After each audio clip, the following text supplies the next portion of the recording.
This is the Bigger Pockets Podcast, show 355. You're listening to Bigger Pockets Radio, simplifying real estate for investors large and small.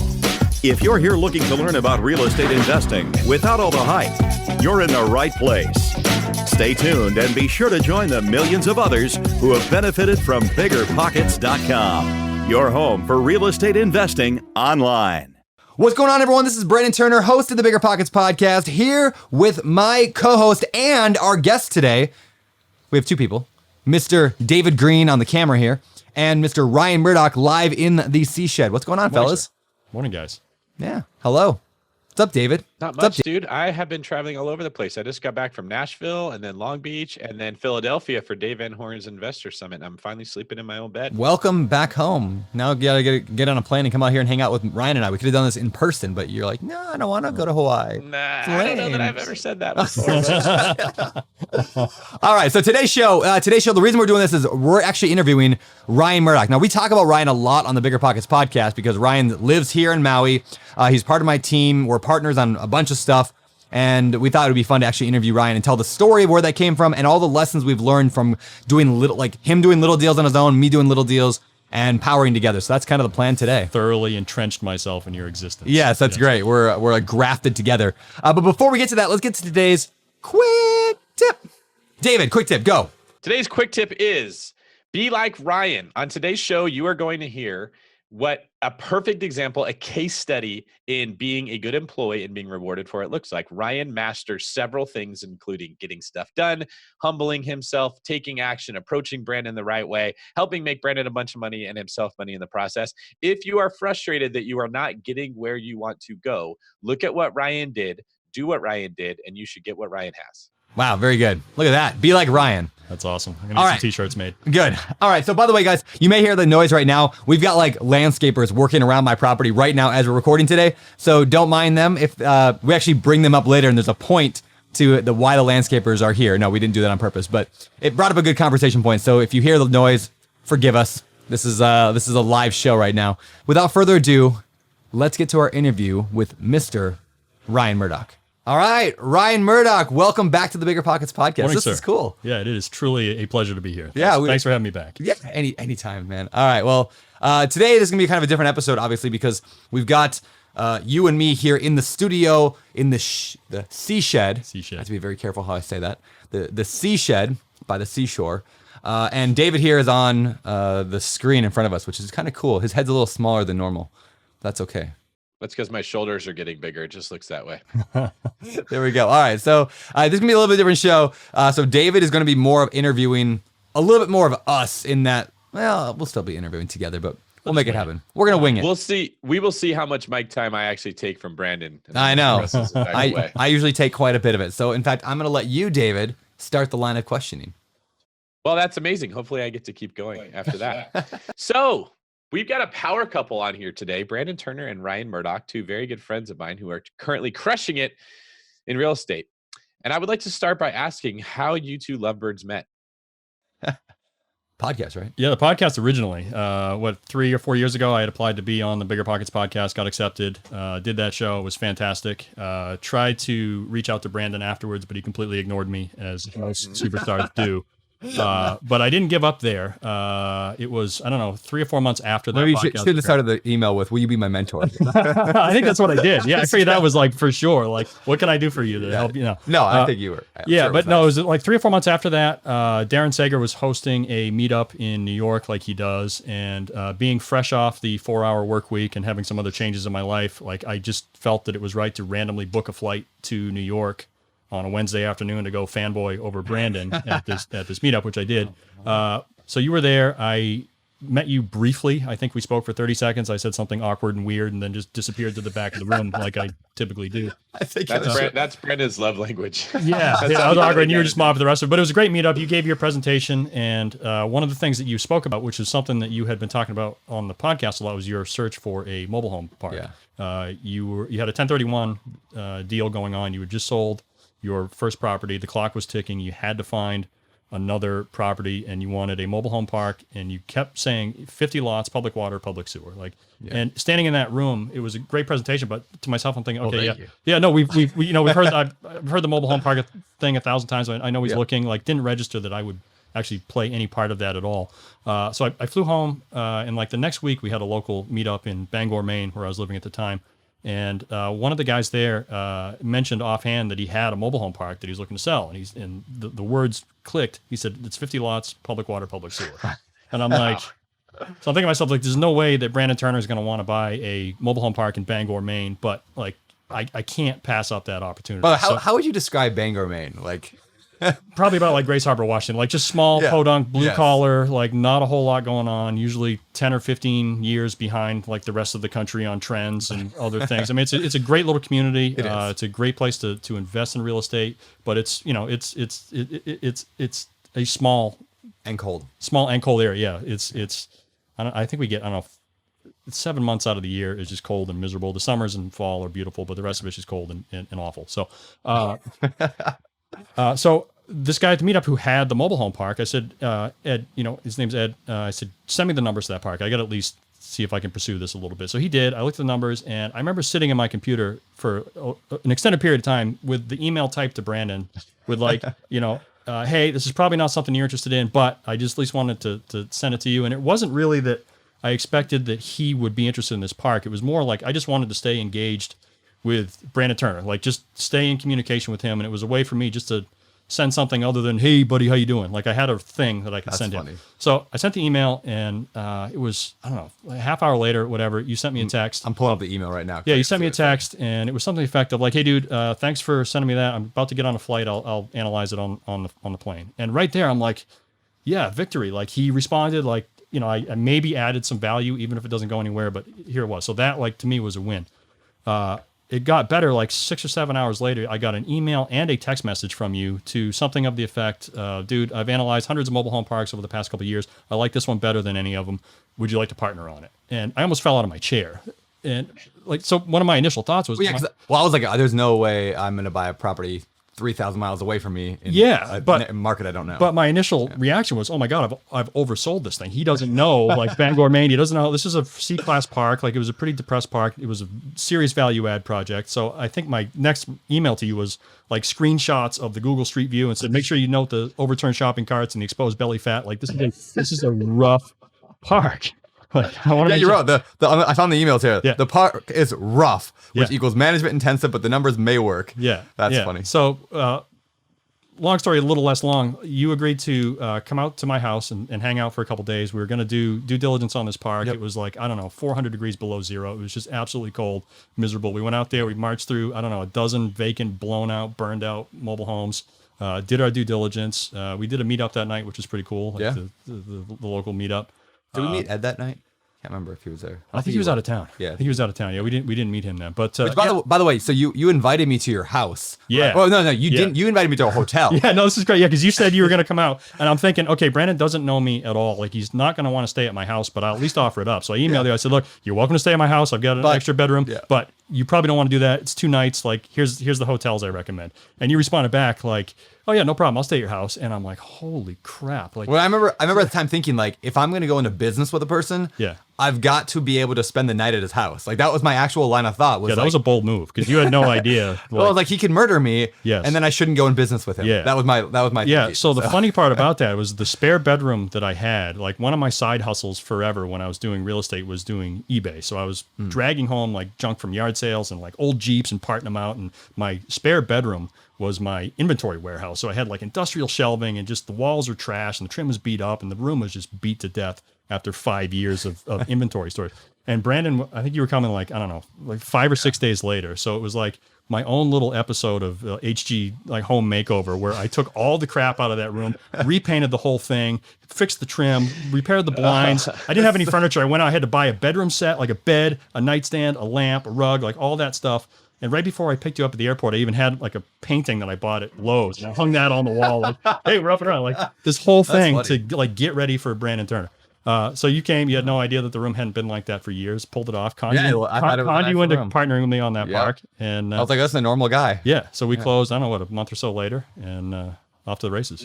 So this is a case study in the right way to approach somebody. I mean, I know we're joking around a lot, but you were able to cut through the noise and get a hold of Brandon Turner, get him to sleep in your house on your first date. Yeah. I mean, that's impressive, impressive from many different angles.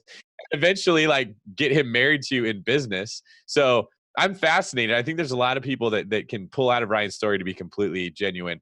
The right way to approach somebody and how to add value. Because we say all the time, add value, but that doesn't always do you any good if you don't know how. So tell me, like, what happened next? How did you guys pursue this park together? How did you partner on it? What ended up happening? Do you want to go over the partnership structure? So, well, we brought in Mindy. Yeah. Right? So I think we mentioned. So Mindy hosted the BiggerPockets money podcast. I won't say business podcast, money podcast. So Mindy's been a good friend for a number of years. We've done some money, like stuff. She's lent money, private money in the past. So we brought in Mindy and we just said, hey, you want to partner on a mobile home park? Because I had some of the money, not all of the money. And so Ryan put in a little bit of money. I put in my 1031 money, and then Mindy put in hers. And normally, just a caveat, normally you cannot put 1031 money into a partnership or a syndication. So it is not a partnership. What is it? It's a TIC, tenants in common. There goes that leaf blower. Yeah, right on cue. Right on cue. There'll be 3 or 4 more, but It's a downside of living in Maui, I guess. The leaf blowers all the time. Yeah. Anyway, we'll be fine. Where was I? You formed a tenancy in common. Yes, tenants in common. So that way we could do a 1031. There's a couple ways to do that. There's a DST or a TIC. Those are the two ways to take 1031 money into a group. So we each own part of the mobile home park. It is not a partnership. Yeah, TIC is basically just a way to hold title. There's several different ways to hold title, and that's one of the ways to do it. All right. So here's something interesting I can add to this. While all of this was going on, I was hanging out with Brandon at his house in Washington, I believe right when the long distance book was getting ready to launch. And we were talking about the insane stress he was under trying to find something to put 1031 money into. Does that sound familiar, Brandon? Yes. And I'm hearing about this awesome dude, Ryan Murdock, who's like clutch when you really need him. And he found this deal. And like, Brandon, it literally came down to like the last minute. Yeah. It was the last day. Yeah. Yeah. Very last. If that doesn't describe what it's like to be Brandon's friend, I don't know what does. Everything comes down to the last day, just like that. Okay, so you guys buy this deal. Now tell me, how did you split up the work that was going to be done? Because if that had gone bad, you guys wouldn't still be partners today. So what was it like once you guys had to actually operate it? Yeah, it worked out pretty well. Initially, I was going to self-manage the entire thing. I got a chunk of equity. I did put money in, but I got an additional chunk of equity just for being kind of the boots on the ground guy, which is a great angle for anybody that doesn't have the money and has the hustle. Like that, those opportunities do exist. But at the last minute, I decided that managing the day-to-day operations of that park while I was qualified to do it wasn't the best use of my time. So I went back and hired the property management company that I had worked for about 5 years. Great operation, Maine Real Estate Management. They run a very tight ship, and I knew they could do a good job with the park, and it would save me. They would do probably a better job than I would, and it would save me the hassle of having to deal with a 50-lot mobile home park that really was in pretty rough shape at the time. So they dealt with the day-to-day, the rent collections, the maintenance calls, the day-to-day headaches. But what I took on was more of an asset manager role, where I was overseeing. There were some lots that needed some infill. We had 10 or 12 homes that needed to be renovated. So I was meeting with the contractors. I was kind of doing the bigger picture stuff that typically the management companies struggle with a little more. Like they're very good at the day-to-day, but sometimes they're just out of their comfort zone on doing renovation type stuff. I did some other work with getting permits for the park. I had to go in front of the planning board to get some zoning things changed. And it's all stuff like outside of the scope of day-to-day management. So I took on that role, which I think I did very well with. Meanwhile, the management company dealt with the day-to-day, so I didn't have to worry about that. Yeah. And Ryan, where did you learn those skills that you implemented when you were managing the project? Well, I've been managing property for, 10 years. When I first started out buying my own small multifamilies, I started a property management company at about the same time, and I grew that to roughly 200 managed units. I did that for about 5 years, which then led to the opportunity to join forces with that bigger management company. I went to work for them, brought my business with me, and I worked for them for another 5 years or so. So I knew property management, and specifically I knew that management company inside and out. So if there were any issues, like I knew all the people there, knew who to go to for the right answers and to get things done. So it was a great arrangement. I like working with them, they like working with me, and it was a great fit. Which we had Jesse, Jesse McHugh. So he was on the BiggerPockets podcast, and he's been on the BiggerPockets business podcast. Yeah. Anyway, Jesse's awesome. He runs that company. Yeah, he's an absolute rock star. Yeah, he's a rock star. Yep. One thing just to point out there I thought was interesting. You brought it up. I don't want to leave it until we at least mention it. Like the fact that you brought value to the deal. I mean, you did bring some money, but you wouldn't have had to. It's like more like you just put like, I think the money you put in was like the money that you paid out for random things in the process, originally I wasn't going to be required to you put weren't gonna money put in at anything all. in. You had worked it out so that I didn't have to put any cash in, but I kind of felt compelled and excited to throw some money in just so I could have some sort of skin in the game. Yeah. And for that, I got additional equity. So Yeah. So, but what was cool is like this applies to anybody, especially if you are somebody who lives in a market that there are deals. If you can be the person that finds the deal, you can bring somebody who brings the money. I talk about that all the time. David talks about it all the time. It's like there are a lot of people who live in the middle of the country or in these side pocket areas, like where I lived in Grays Harbor, you lived in Bangor. Like there are deals there. So networking, connecting people on BiggerPockets, such a great way to, I guess, just, I don't know, make magic happen there. yeah, it was a perfect example of what you talk about all the time is, you got to have, what is it? The deal. The deal. Triangle. Triangle, Yeah. triad. Delta. Yeah. You gotta have the deal, you gotta have the hustle, and you gotta have the hustle, the knowledge, and the money. So two you don't out need of all of three. them. You Yeah. need 2 of the 3. Yep. Well, I like that Ryan had the knowledge because he didn't just sit around and say, I want to invest in real estate. I need to find a deal. He said, I'm going to go work for a property management company and learn the fundamentals of being good at this. So when his opportunity came, he was prepared. And I know that there's some quote that probably Hal Elrod said about preparation, meeting, hard work or something. Probably. I think it was like Yeah. Ben Franklin, but we'll give it to Hal. Whatever. Well, whoever you want to credit to, because that's what you do. Brandon credit Turner. yourself. Yeah. It was Michael But Scott. Ryan was ready when his moment came. So I think that that's awesome. Now, you two are both hanging out there in Brandon's sea shed in Hawaii. How did that come to pass? So it was about 9 months after we bought the mobile home park. You had hired me to go out to one of your other apartment complexes in Ohio to Yeah. do a little bit of work there. But I think the real relationship. You were the mercenary. Then. I was the mercenary. The mercenary. Yeah. So yeah, gun for hire, just flying around, wreaking havoc everywhere. But I think the real relationship was formed, or Brandon's trust in me was just seeing like how we worked together through the mobile home park. Like there was a lot of work that had to be done there, and we were able to, collectively do way more in a shorter period of time than we thought we were going to be able to. And we just work well together. So I was coming back from some like consulting gig I was doing somewhere. I can't even remember where now on the mainland. But I got a text from Brandon saying, hey, I just bought this house in Maui. Can you come out for a week just to help me get settled? I got a bunch of stuff to do. Like I got to get my truck and my shipping container and like all this stuff. Will you just come out and help me? So, I booked my flight like before you had a chance to change your mind. Came out for a week and pretty much just never left. Like, I think I was here about 5 seconds before I decided that Maui was fantastic. How do I make it work that we can move out here? Yeah. The landlord tenant laws are very strict here, and so I can't get him out. So now he won't leave. Yeah, he's got at least another 6 months before our court date, and then I got some technicalities. I'm going to nail him on there too. So I'm good here for at least another 2 years without paying rent. So. Ryan would know. He worked for a property Yeah, management company. I got it down, man. I got it down. Like when a prosecution attorney goes to the defense side. Yes, no one ever precisely. leaves. So Yeah. So I want to ask you, Brandon, from your perspective, why did you ask Ryan to move out with you? When did you know this is somebody that I want to partner with on a bigger scale? How did that develop?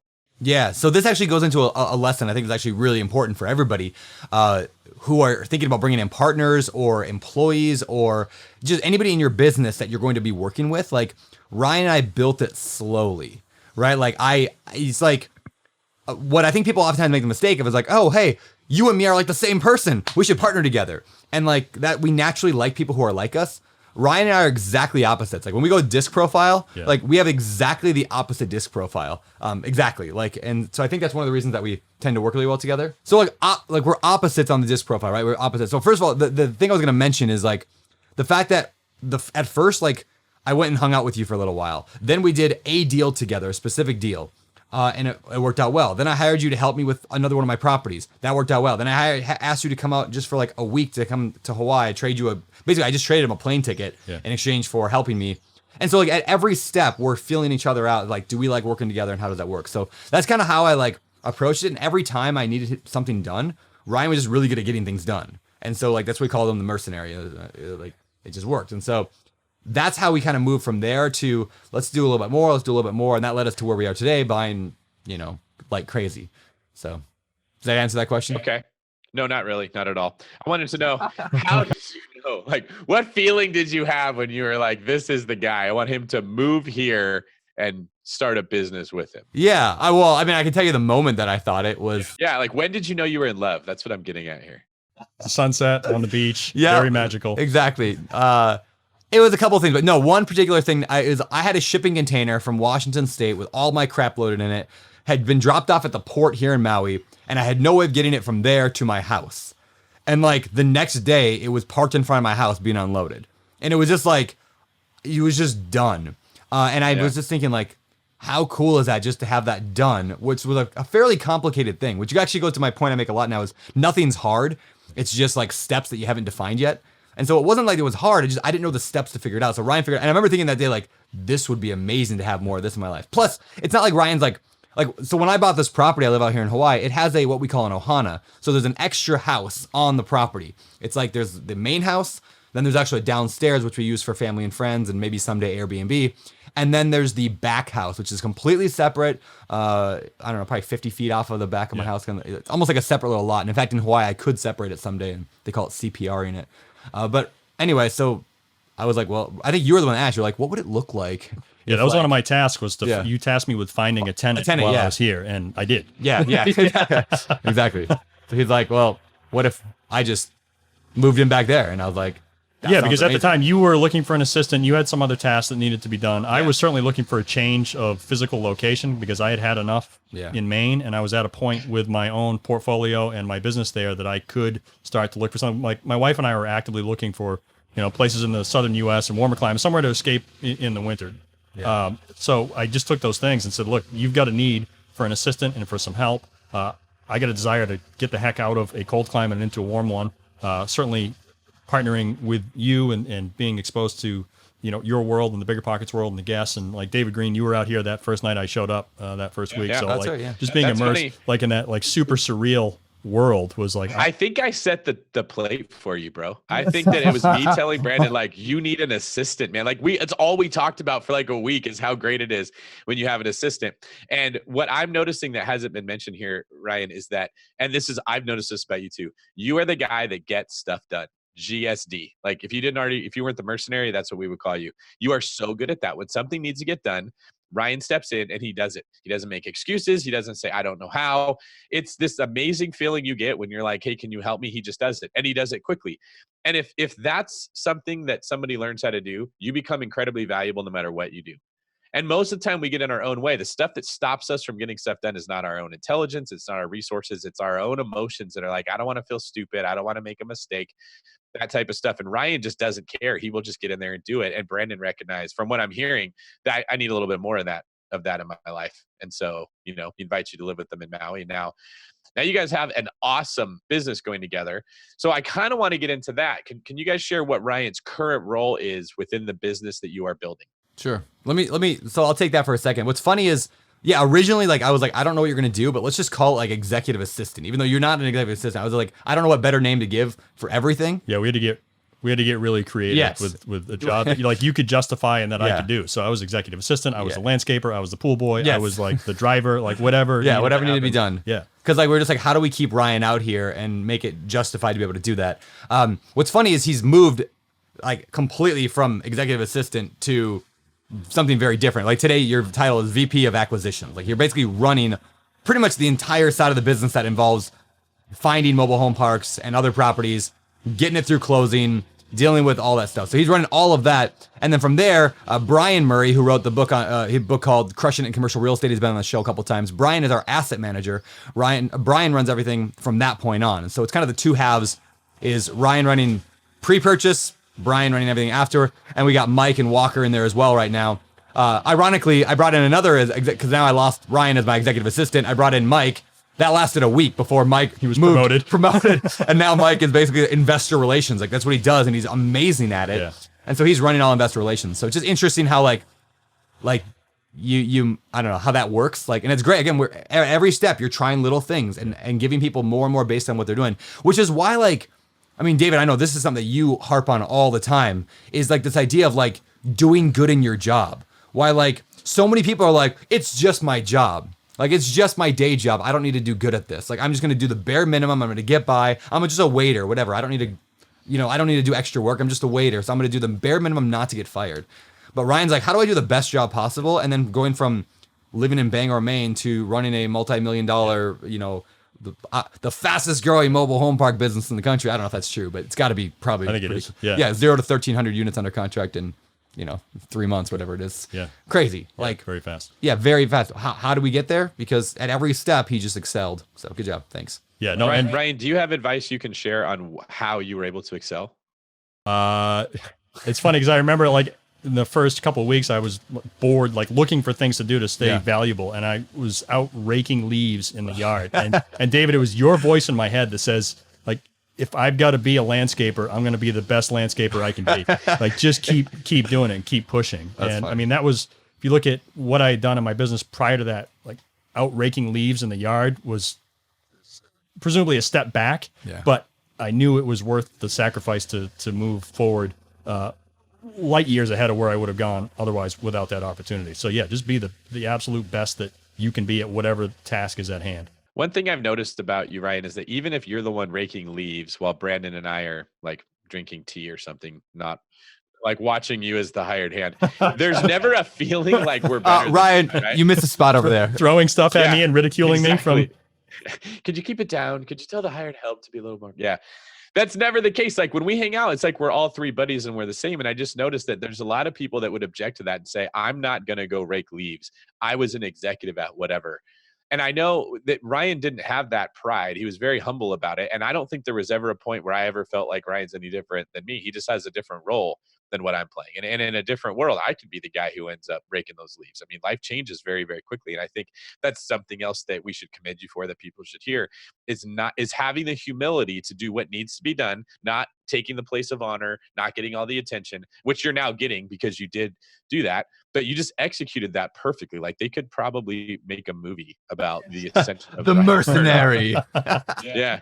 And you're good looking enough you could play yourself in the movie. I'm down. Let's do it. Yeah. It's even better. Okay. So now you guys mentioned that your business is growing extremely fast, often because you have the right, or sorry, not often, but obviously because you have the right people in place. You've got Ryan there and Brandon, two very talented people who both understand. Brandon, you're kind of the visionary. You see what needs to happen. Ryan, you're the executor. You go carry out that plan. And the two of you work very good together. Can you share how your business started, what the vision is for it, what troubles you had, how it grew, where you're at now? I'm very interested to hear about this growing mobile home park business. Want to go with the vision? I mean, I mentioned that a few weeks ago on the BiggerPockets podcast, the episode that Jay and Carol Scott interviewed on the business podcast. But just the quick answer was like, so we had this thing called the Vivid. It's actually on my wall up there on the wall here. But it's basically the idea of like, I knew I wanted 1,000 units in 3 years. That was basically, and it was, I wanted to own $50 million of real estate, 1,000 units in 3 years. And the way I got that was working backwards from what I actually wanted, which was a team of fun people doing meaningful work. I worked backwards from that goal, from that outcome, and said, what do I need to justify a team of 4 or 5 fun people in Maui hanging out, working hard and having a good time? And then from there, I built the vision.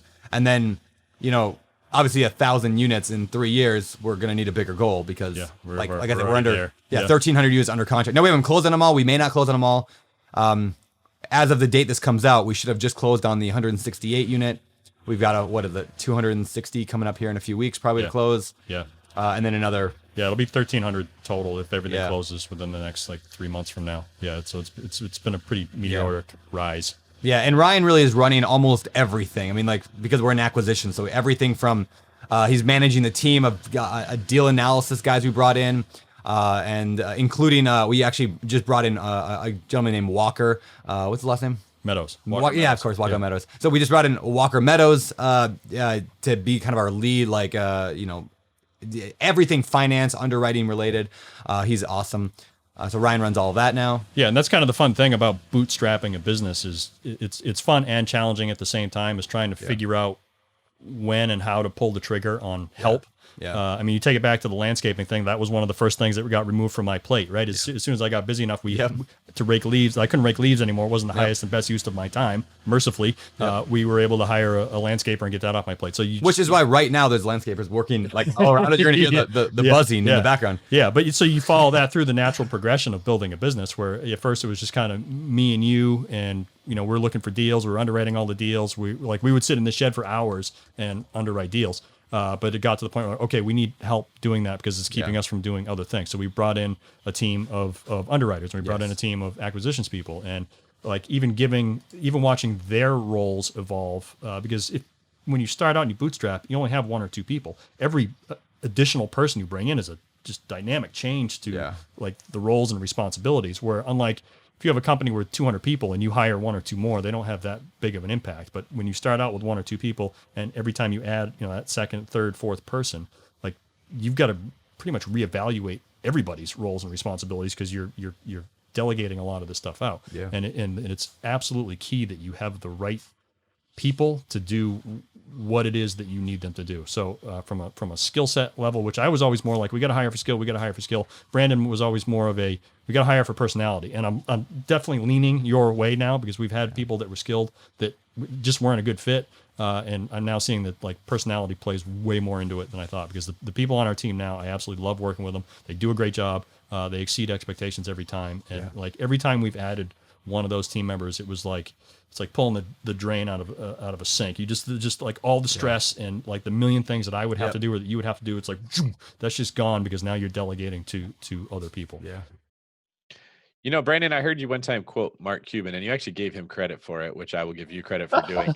That business is a sport, and that's why you like it. And as you were talking, Ryan, what I was thinking is that most of us, when we're new, we tend to only focus on the skill aspect of business. Are you good at your job? But there's actually an entire new dimension to it that is, can you hire other people to do it? Which is very, very tricky. To me, it's like 4 or 5 times harder than even just being good at the job.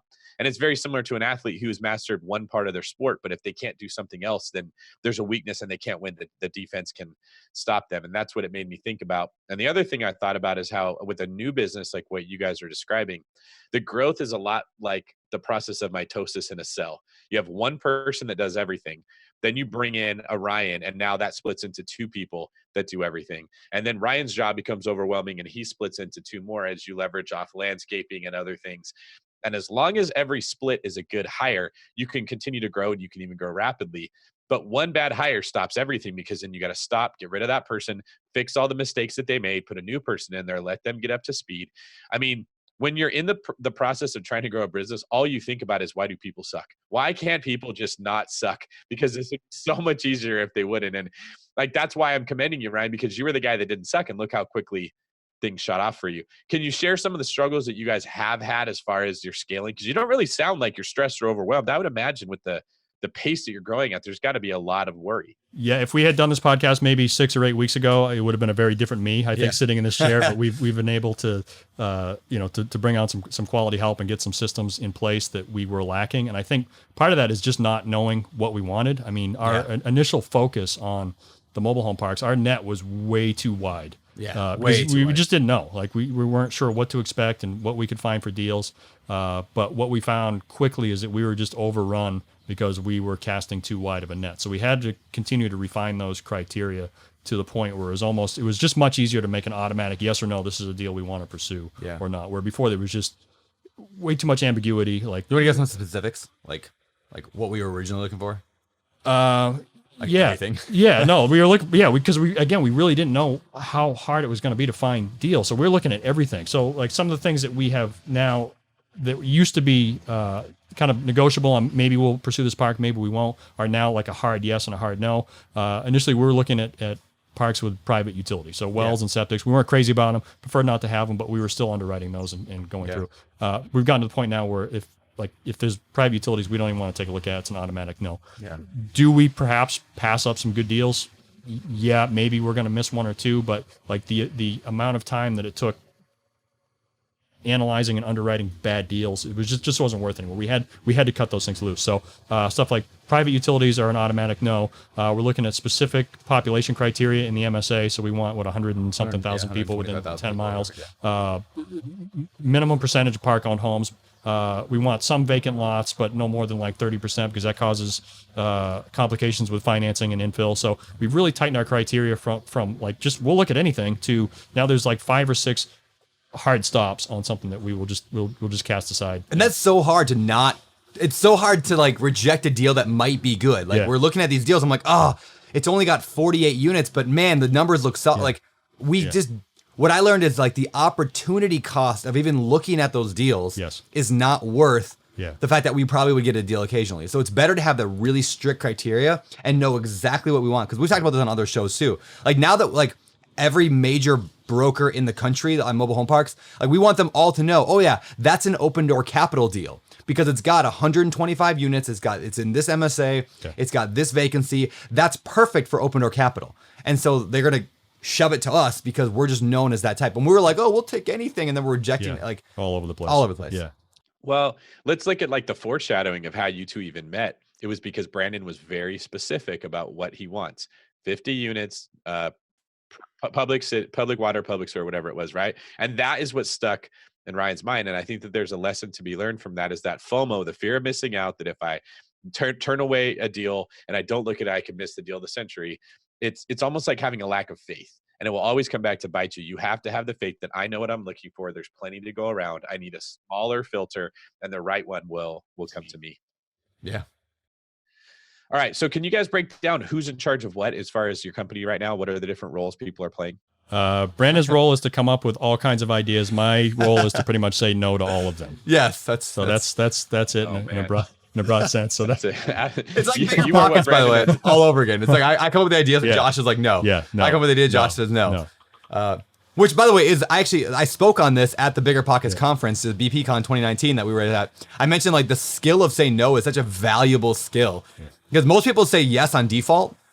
Saying no on default is actually a better option. So like the other day we were looking at this property like a block from my house. It's a vacant lot with a little house attached to it, and it's a perfect development. I mean, it's a potentially $200,000 profit development deal. And I'm like, Ryan, let's just do it.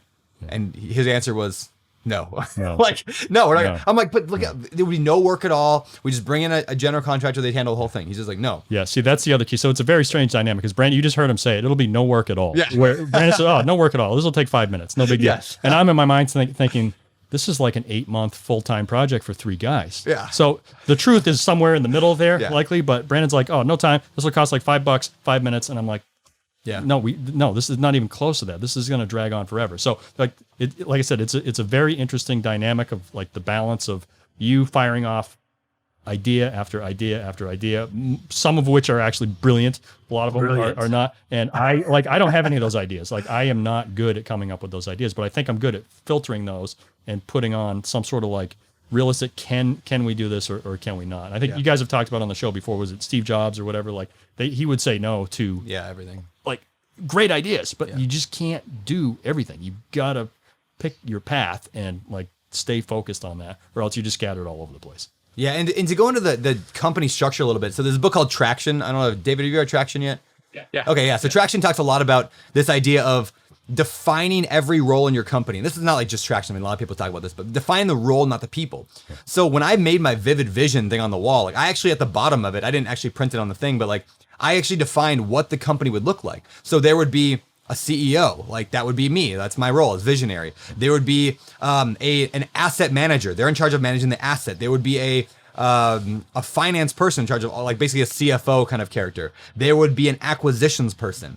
Under the acquisitions person, there would be an analysis person because that's part of that.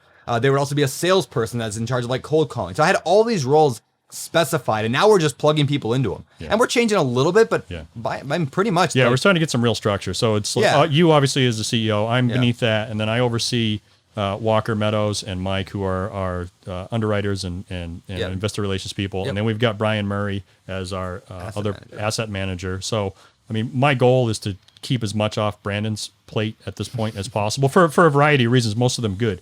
But so I'll try to deal with anything I can internally with our team, with Brian, Walker, and Mike, and only bring you the higher level stuff that we really need your input on. So I try to insulate Brandon from as much as possible because he's got a million other things he's doing. He's doing podcasts, he's raising money. Like he has his role. He doesn't need to get bogged down in the minutia of the day-to-day business. So and my job right now is raising money. I mean, pretty much that's what I like, even though like Mike is our investor, Mike Williams, by the way, shout out to Mike Williams. Mike is awesome, but he's our investor relations, so he takes it from there. But it's my job with my Instagram, with going to speak places. Like my job is to talk about the business, so I can raise money from accredited investors. So that's what I do. Yeah, and if I've got any problems that I just can't overcome for a variety of reasons, or it's a super high level decision that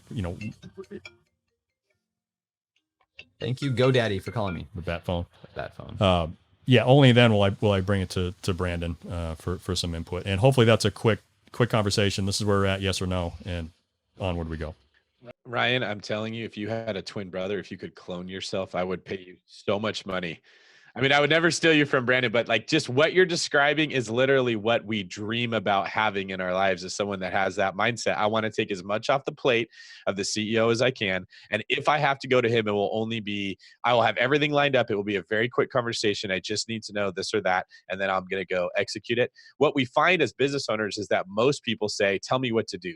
What should I do? And they run to the CEO to say, or you know, whoever, maybe not the CEO, but the decision maker with every single thing, because they don't want to stop and Google something. They don't want to make a phone call to someone else and say, what would you do in this situation, right? What you want to be is the guy that goes to the CEO and says, hey, I've talked to these 3 people. This is the common theme that comes up with all of them. Are you okay with us making this decision? Rather than what should I do? And the CEO says, go call these 3 people. You come back, here's what they said.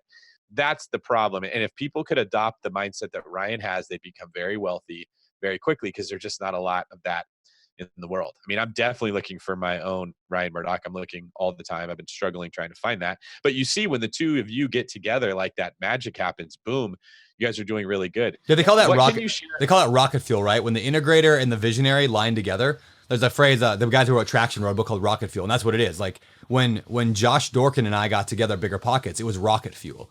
Like because at that time, Josh was a visionary, I was the integrator. And when you bring those 2 parts together, it's rocket fuel. And when you bring us together, I've shifted roles now to more visionary. But yeah, very interesting.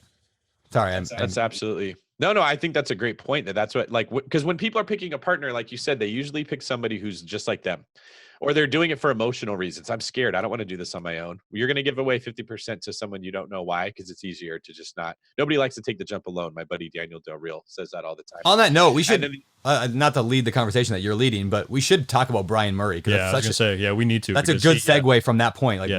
Like, well, why don't we do that? Tell me, like, what role is Brian playing, and how is that helping your business? I mean, officially, he's asset manager. Yeah, but really, he's like rocket fuel squared. And that's an interesting story, because there was some hesitation on your part and my part to bring in another partner, right? Yeah. I mean, equity's valuable, so you don't want to give away any more than you absolutely have to. But there does come a point, and this has proven itself clearly, that the sacrifice in equity to bring Brian Murray on as a partner is paying off, tenfold already in overall deal experience. Like the skills that he has and his strengths are ones that still Brandon and I are lacking. So he's that third piece of the puzzle that, he brings just a wealth of experience in this sort of syndication and these sort of deals at this magnitude that neither you or I had. We understand, how it works, but he brings a certain level of credibility, expertise, and experience that I know I've certainly leaned on a ton. You've had many conversations with him where you're bouncing ideas back and forth, and he's just been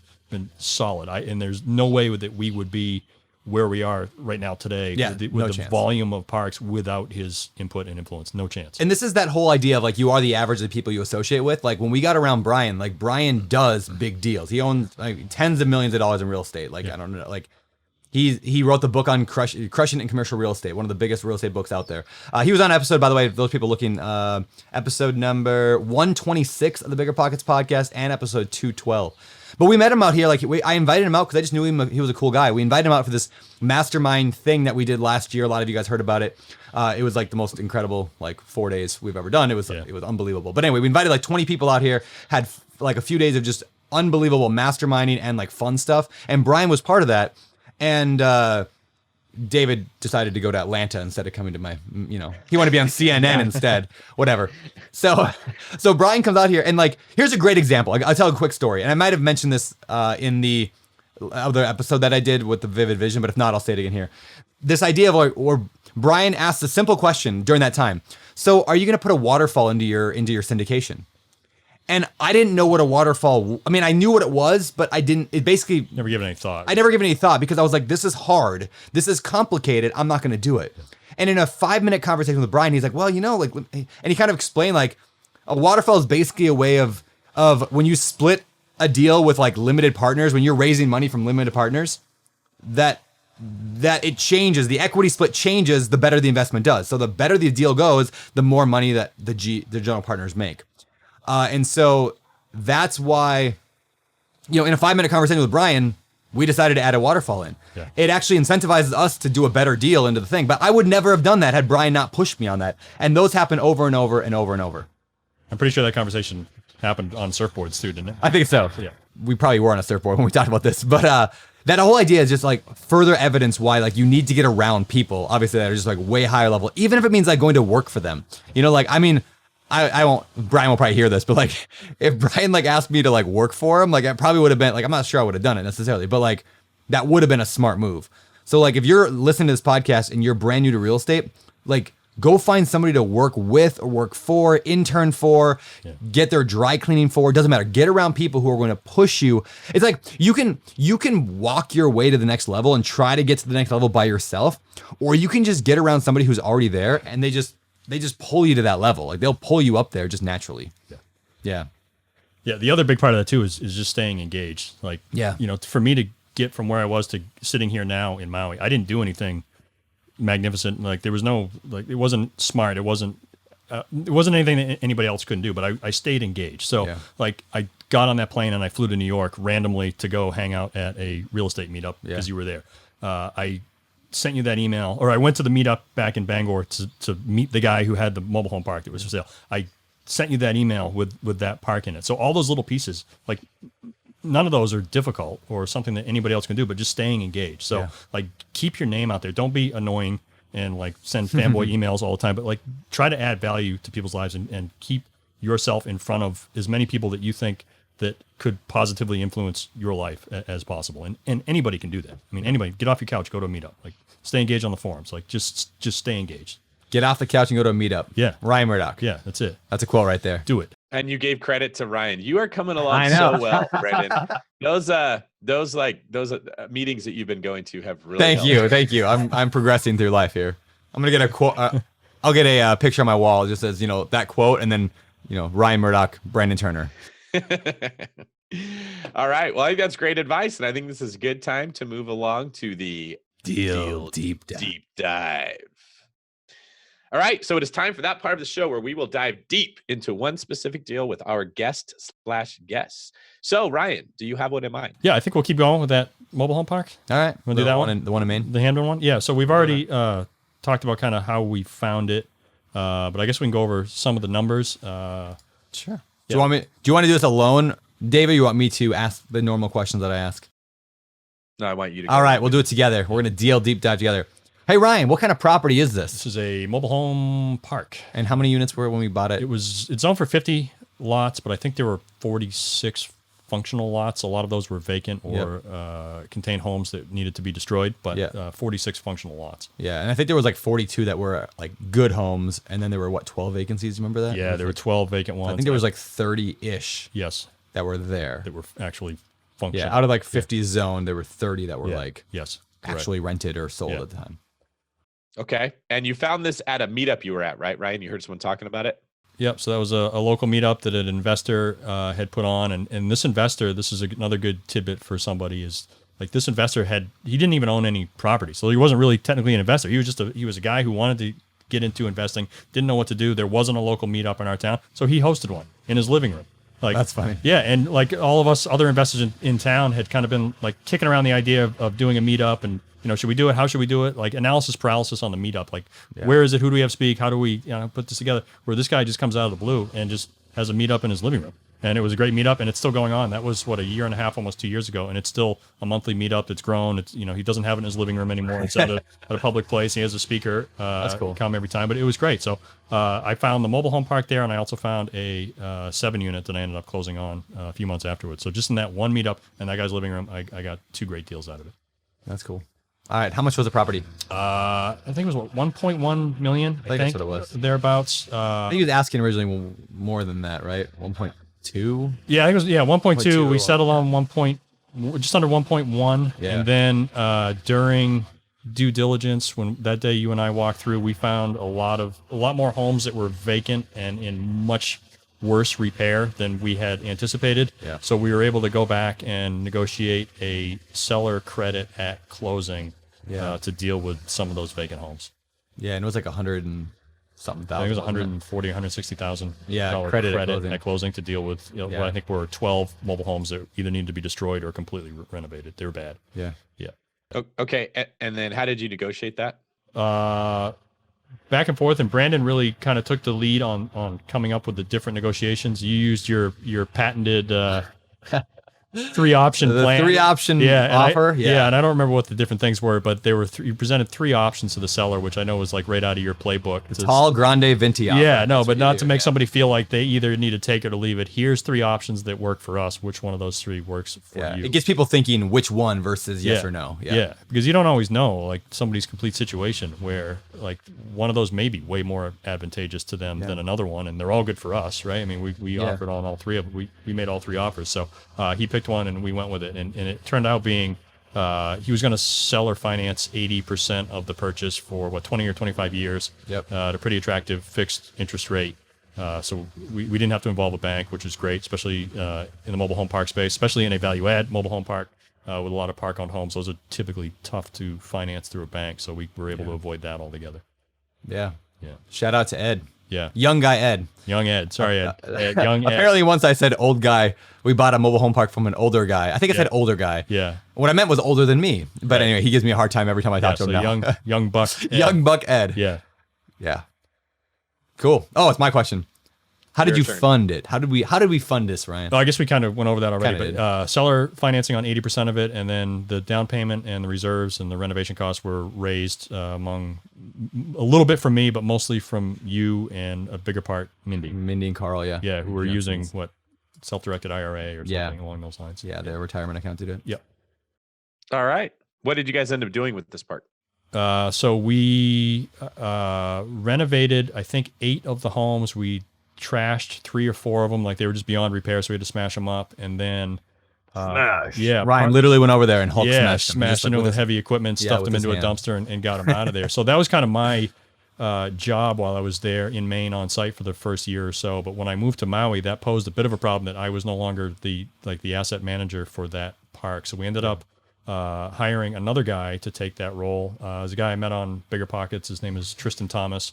Super good guy who specializes primarily in mobile homes. So I think he has a mobile home park of his own, but he does a lot of just fixing and flipping mobile homes. So he was like the perfect guy who was already plugged into like that area's network of wheeling and dealing mobile homes. So we tapped him and his expertise to fill out the remaining vacant lots in that park. And it was just 2 weeks ago that he finally purchased the last mobile home that we needed to fill the last vacant lot in that park, which I thought was incredible, especially with the short seasons in Maine. Like you only have the summertime to actually move these things. You're not doing it in the winter. I think there were 8 to fill this year, and I was thinking to myself, there's no way that he's going to be able to pull that off in one summer. This is going to be 2 years at least, and he did it. He got all the last 8 vacant lots filled, and we're at capacity now. So yeah, it was a huge accomplishment. All right. Outcome. So let's talk about NOI went from what, 12K to... Yeah, I remember. I don't have the exact numbers in front of me, but the gross income when we bought the park, I think, was right around 10 or 12 grand a month, and now it's at about 25,000 a month. So I don't know what that boils down to for NOI, but substantially better than it was when we took over. Yeah, with not many more. Like the cool thing about mobile home parks, I think one of the things that attracted me and you to them is that when you infill these properties, you can add all this income, but there's no real additional expense. Very minimal expense added. Very minimal additional expense to that. The management costs a little bit, but like the water bill, they're paying their own water at this place. They're paying their own garbage, right? Or do we pay garbage? We pay garbage. Okay, but they're paying water. It's negligible. Yeah, but they're paying all their own utilities aside from garbage. So the water sub-metered, they're paying their own electric. They're paying their own heating, fuel, all of that. They're taking care of their own lawns and shoveling their own driveways, so we don't have to deal with any of that. Yeah, there's a term when I was out there like raising money for the fund that we just closed on, like we called it a cash growth fund, because like what mobile home parks can do is they can provide really good cash flow because of the, like, one, they're just like, they provide good cash flow just because they're mobile home parks. But they also have the ability to grow even in spite of a recession. If we hit a recession, like we can still add more units in, and the people will still want to live in mobile home parks. So it's the cheapest housing you have in America, pretty much, other than homeless. And so people still want to live there. So it's cash flow now, growth later, but it's not growth dependent upon the market. So like cash growth is the new term we're inventing. Yeah, so it's very recession resistant. Yeah. Yes. Yep. So yeah. All right. Last question. What lessons did you guys learn from this deal? I don't know how many times I have to go through this to learn this lesson, but always budget more than you think you're going to need for improvements. So like repairs, overhauls, renovation, it always costs more than you think it's going to. And we've certainly gotten better with that, but every time, I mean, I don't care what size the project is, there's always a surprise. So you've got to make sure you adequately account for that. Whether it's going through your numbers and just tacking on an extra 20% or whatever it's going to be, but you want to have an extra slush fund above and beyond what you think you're going to need, because you will need it. Yep. Very good. Luckily, we had that. We were very well funded and were able to handle those surprises without any serious ill effect. But if we weren't well funded, we would have had a problem. Yeah. All right. Well, that was the deal deep dive. Now let's head over to the fire. Oh, fire round. It's hard when you're on that side of it. It is weird. I was gonna say famous for. All right, fire round questions. All right. These are the part of the show. This is the part of the show where we fire a bunch of questions from the BiggerPockets forums at you freely. Number 1. This scares me. Dan. Whenever someone asks you, Dan from Charlotte, North Carolina, when someone asks you, what do you do in real estate? What's your elevator pitch? I don't have one. And that's something I've been trying to work on. Like, I can't explain what I do because it's so many different things. And I've said to myself so many times, like, I need to come up with a 10-second thing. And I just usually just stare blankly and say, oh, I'm in real estate, Like, no, it depends on the day. I mean, right now it's like we're investing in mobile home parks all across the country and doing value add. But I don't know. I actually like saying that the not that you asked me, but I'll answer the question. I like saying I actually buy trailer parks, and I like to say the word trailer park because instead of mobile home park, when I'm using with investors and whatever, I say mobile home park. Yeah, depends on the audience. But a random person, I say I actually buy trailer parks. Yeah. It's a great conversation starter. Everyone goes, wait, what? Yeah, you've seen Trailer Park Boys? That's exactly what we do. Yes. So no, it depends on the audience. They say that explains the beer. Yes, exactly. But it's a great conversation starter, and because like every conversation, like for me anyway, leads to how can we like potentially. Can this person, we work with them someday, they work with us someday, can we help them, can they help us? Like everything's like so like when I say we buy trailer parks, like it gives the opportunity for, well, what does that mean? Well, here's why we do it. And then I can, maybe there's a way they can help me. Maybe they want to invest in my fund. Maybe I want to, hire them someday down the road to do something. Who knows? Yeah, and it's surprising when you tell people that, like the initial chuckle and like trailer parks, but then within a very short period of time, they're usually quite fascinated with how it works and what you're doing. And all you have to explain is we just own land. Yeah. And people who own their own houses live on our land and pay us money, and they do their own repairs and maintenance. And you see their wheels turning, and then they fire off like 3 or 4 more questions. So they're like, really? Yeah, it's funny. So it's always a fun conversation to have. Yeah. Which is not really quite as easy as just we own land, obviously, but there's a little bit of work involved there. All right, question number 2. This is from Herm in Northern California. Do you prefer Home Depot or Lowe's? Any tips on getting supplies at either of them? Lowe's, hands down. I just like blue more than orange. It's as simple as that. No, I don't know. I've just always been a Lowe's guy. It's always like wherever I have been working, Lowe's just was closer than Home Depot. So I always just went there and just got accustomed to it. I'm a creature of habit. If I have any big ticket items, I will shop usually both stores, but I've always just had a commercial account with Lowe's and better discounts and just a better relationship with those people. But either or, I mean, I wouldn't fault anybody one way or the other. Yeah. Personal preference. Brandon? I've always been a Home Depot person because we didn't have a Lowe's in Grays Harbor. Now that we have a Lowe's here, Lowe's is a newer property and easier to get in and out of. So I go to Lowe's more often. It's not even like sometimes I find better stuff at one versus the other because they do have different stuff. But Lowe's is just a lot easier to get in their parking lot than Home Depot is, so I go to Lowe's. It's actually a good lesson for anybody in retail. Drive through the lumber yard. Yeah, and you can drive inside the lumber yard and stay out of the. Well, not it rains up there a little bit, but yeah, definitely. Nobody's asking me, but I'll say I hate both of them. I really. Brandon and I joke about this when I visit him in Hawaii. He always wants to go walk through Home Depot, and I hate that place. I hate the smell of fertilizer. I hate that there's no. Oh man, I love it. I hate the wide open aisles full of just nothing that I'm interested in at all. I hate that you can never find someone when you need something.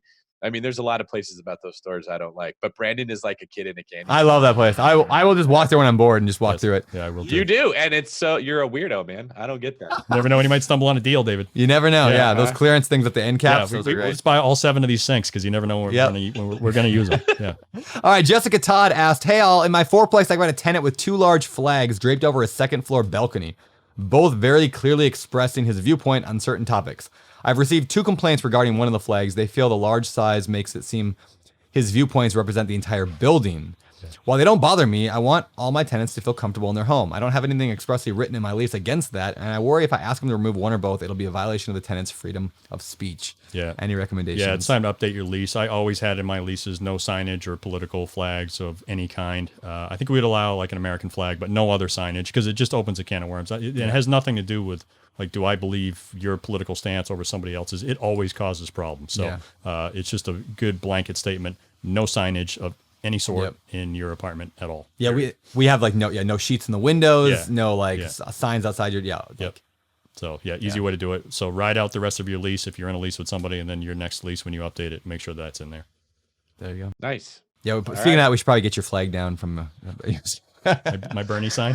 He's got he got a 40-foot picture of Bernie Sanders hanging out in the back, but I have a Trump sign and a Bernie sign just to keep everybody guessing. Keep them on their toes, right? Yeah. All right, last question from Tim Swedberg. I'm in a bit of a rut, so my question is this. What motivates you to stick with real estate investing? How do you push through the cruddy parts? Great question. Yeah, because there's no shortage of cruddy parts. I just don't know what else I would do that would afford me this kind of lifestyle. I'm not college educated. I'm not super intelligent. I'm not very creative. Ryan's very intelligent. So but I don't know what I would do that would allow me to have the lifestyle and the freedom that I have now. So that like keeps me motivated and kept me motivated for the 10 years of hell in building my business and down in the trenches of just bottom of the barrel property management, just misery. Was that okay? This is still my best opportunity to get to the life I want, and it's finally now paying off.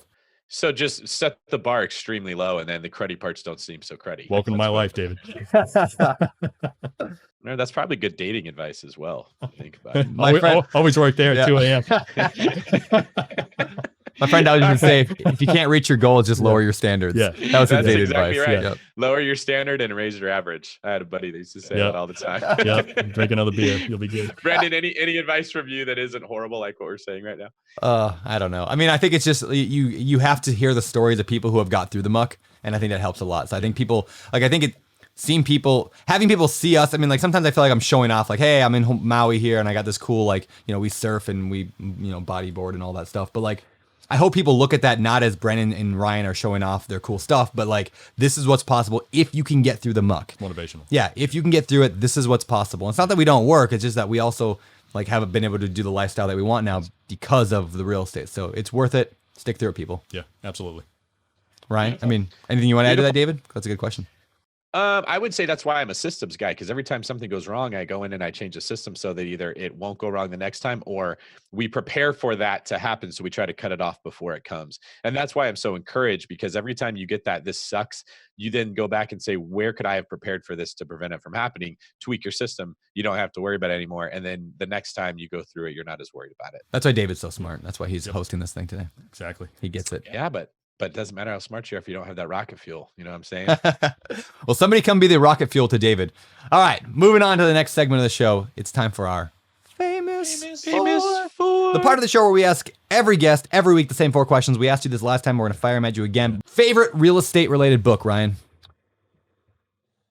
Favorite book. I'm going to exclude Present Company because you guys books are great. But what I just read was I'll give another shout out to Ryan Murdock. I just read his book, Crushing It in Apartments and Commercial Real Estate. That's what It truly is a fantastic book if you're interested in commercial real estate, because it's just I don't know. I tend to gravitate more towards no nonsense, like no fluff. Like I want, if somebody just write an instruction manual for me to do stuff, that's what I want. But so Brian's book is similar to that, but he does have stories in there that are not just like tangent stories, but they're great examples of the point that he's trying to make. So I listened to that. It was funny because I listened to that on my trek across northern Minnesota, where it's like just 5 hours of straight driving, and it was like on no sleep. So listening to that book, it was enough to keep me awake and keep me engaged. But I found it funny because the only time I had to hit pause on that was when I was taking calls from Brian Murdock. Yeah. So it was pretty funny to like, oh wait, I got to stop Brian Murdock to talk to Brian Murdock. So, David, I haven't read your book yet, but if you would agree to check in with me after like every 3 chapters and summarize Just with call some personal input, I would love to. I think if you just hang out with go me on long enough, you'll another hear. road trip.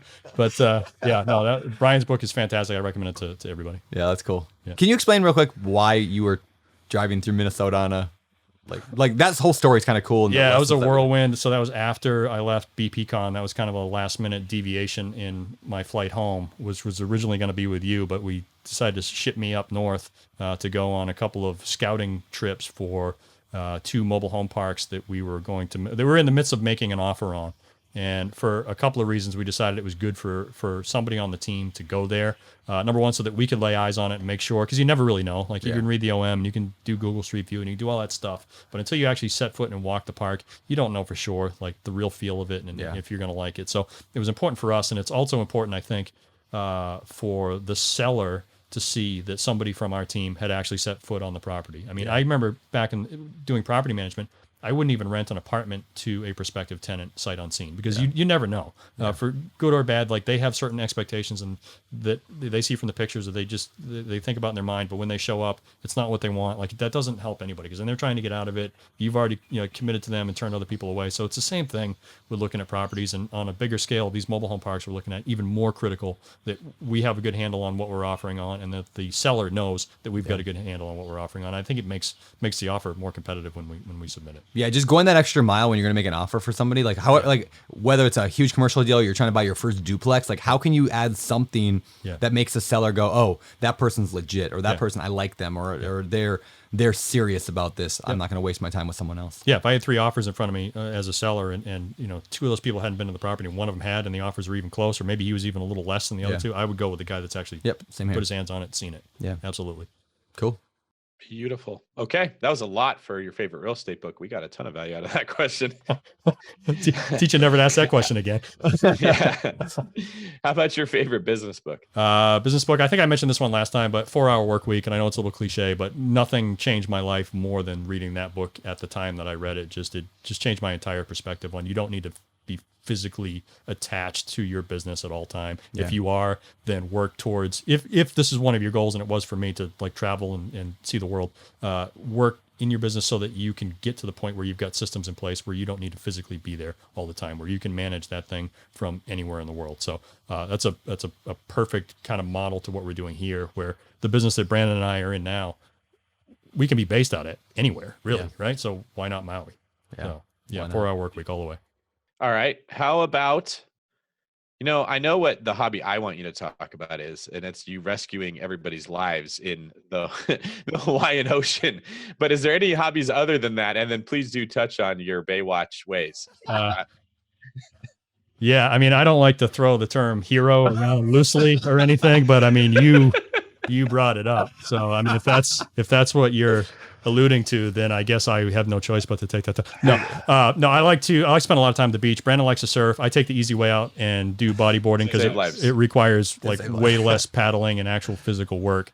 So I do that, but no, there's been a couple incidents in the past year or so where there were some people in distressed swimmers, mostly tourists who don't understand the local water conditions and how dangerous it can be. Yeah. So I do freelance as a lifeguard on beaches without lifeguards and have dragged people from the brink of death up onto the beach. So I mean the rip currents, right? They're pretty crazy. They'll suck you out. They're nasty. It's scary. And so people just get sucked out, and Ryan's out there with his boogie board out there. And it's to the point now on this one particular beach, I can see it happening because it's the same spot on that same beach when the conditions are right, and you see swimmers and they just get sucked out there, and I just sit and wait at this point, and I know that like they're going to be in trouble, and sure enough, like a head will go underwater or they'll start waving their arms, and then I know that we've got to go get them. So I'm not the only one. It's like a pretty common thing there where surfers and bodyboarders have to rescue people. Yeah.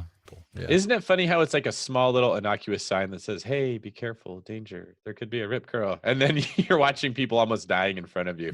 People don't take it seriously, and I think that's an issue like all over the island, everywhere now, because there's signs for everything, like danger, look out, so at this point you don't know what to believe or not, like, because they've got to gear everything to like the most frail and weak person in the world. So how do you really know what's dangerous and what isn't? And I know I was surprised, only having been here a year now, like the power of the water. There were a couple times where I got caught off guard, and I could have easily been one of those people that got swept away, and maybe someday I will be because of some stupid thing that I did. So I can only hope that if I'm in trouble, somebody's there to drag me up on the beach. Yeah. Well, I promise you, I've gone out with Brandon snorkeling before, and I was using a mask that they call the Widowmaker, which I was informed kills people all the time. And it was only when we had. And so I'm like, okay, Brandon, I'm going to use it anyway. Just stay really close to me. And if you see me start floating without moving, like, come get me out of this carbon monoxide hell that I've fallen into. And Brandon stayed at least 50 feet away from me at all times. Never looked back even once the entire time. So don't rely on him to save your life. Like, that's the advice I'm going to give you that maybe will save your life. Find a real friend that values you. You want to invite me next time too, man. Yeah. I got your back. Ryan was standing on the shore watching you with binoculars. He was good. I'm all over the place. I'm everywhere. He was there. Yeah, the Widowmaker, for those who don't know, we talk about it's those full like mask full face snorkels. Yeah, to have like the one monocle that goes up the top. I don't know what you call that, a one snorkel, monocle. Anyway, it's like they sell them at Costco, and they like, so that can't be that bad. But we had so great. I risked my life. It was worth it. I mean, they work so good. Yeah, it's really nice, and you can see like a whole lot more, and like your whole face is in it. It's so much more fun when you're lightheaded and dizzy. And you forget your name. It's great. What they say is that like people die snorkeling with them because I don't know. They think it's carbon monoxide or carbon dioxide builds up in there. Builds up, and people pass out, or they get close, and then you can't. Pull the mask off. It's all anecdotal. I don't know if there's anything. Yeah, I don't know if there's actually science that backs it up. Yeah, well, we know Brandon doesn't believe it because he was way out there, not anywhere close. Yeah, you'll be fine. The odds of dying in the car on the way out there were far greater than you dying with your little That's true. death That's a good point. I was already a survivor. You believed it. I believe in you. Yeah. All right. Toughen up. There you go. Number 4. Ryan, what do you think separates successful individuals, successful real estate investors from those who give up, fail, or never get started? Persistence, for sure. If you're persistent enough in anything, I think you can accomplish whatever it is that you want. You can be very smart and very savvy, but if you're extremely lazy and just have no ambition or motivation to do anything, you're not going to do anything. You can be an idiot with all the persistence in the world, and like one of those little battery operated cars that just keeps banging off the wall, like you'll eventually turn around and hit your target. So I think above all, persistence is where it's at. Now, hopefully you don't like self-destruct while trying all the wrong things first. So you still want to try to educate yourself and make intelligent decisions. But if you just keep at it, and you'll get there. Cool. Yeah. All right. Well, that was good. Well, we're going to get out of here. David, you want to ask the last question, and then we'll move on to our outro? Yes, Ryan, tell me, where can people find out more about you? We didn't mention it, but I do work for BiggerPockets, so you can hit me up there, Ryan at BiggerPockets.com. Shoot me an email, and I'm trying to build my Instagram. I'm going to overtake Brandon at some point. I think I'm only 500,000 followers behind him, but Ryan.Murdock21 on Instagram. You find me there. Ryan.Murdock. Ryan.Murdock21. Yeah. Cool. All right. Well, before we get out of here, we do have, because obviously we're in the same place now, so we don't have to like kick you out and talk bad about you behind your back like we normally do. No, you just do it right in front of me. No, we're doing it right for you. No, but before we get out of here, first of all, Ryan, thank you very much. You've been a rock star on my team. Thank you guys. And let me take a time out because I want to thank you, Brendan, and your wife, Heather. You guys have been just extraordinarily generous to me and my wife, and like facilitating this entire move and like putting yourself out, and you're trusting me. So I do want to make that like, on the record. Thank you. I appreciate it. Classy move, mercenary. All right. Before we get out of here, I do want to read a pro shout out. Every week now, we're going to be talking about a pro member who's doing awesome stuff. So today's pro shout out is Jeremy Elcox from Newport News, Virginia. He used a VA loan to buy a live-in flip right near his job. Purchase price was like $189,000. He's saving a bunch of cash because he was paying $1,500 a month in rent. Like, this is really like straight out of like Scott Trench's book, like Set for Life. Lowering expenses, getting as much income as you can, building equity into property. So anyway, shout out to Jeremy. And hey, remember, if you want a chance for a shout out on the Bigger Pockets podcast, email us at podcast@biggerpockets.com. That's podcast@biggerpockets.com. And put the words pro deal, PRODEAL, in the subject line. Again, podcast@biggerpockets.com, subject line pro deal. And share the details with us. That's all we got. So, you want to take us out, David Green? Absolutely. He is Beardy Brandon. We have Ryan.Murdock, and I am David Green 24 on Instagram. Let us know what you thought. Ryan.Murdock 21. Ooh, Ryan.Murdock 21. Thank you. Kind of similar to my 24. We have a good little thing going on there. Beardy Brandon 25. Anyways, this is David Green for Ryan the Mercenary Murdoch, and Brandon doesn't care if his best friend dies, Turner. Signing off. You're listening to Bigger Pockets Radio, simplifying real estate for investors large and small. If you're here looking to learn about real estate investing without all the hype, you're in the right place. Stay tuned and be sure to join the millions of others who have benefited from BiggerPockets.com. your home for real estate investing online.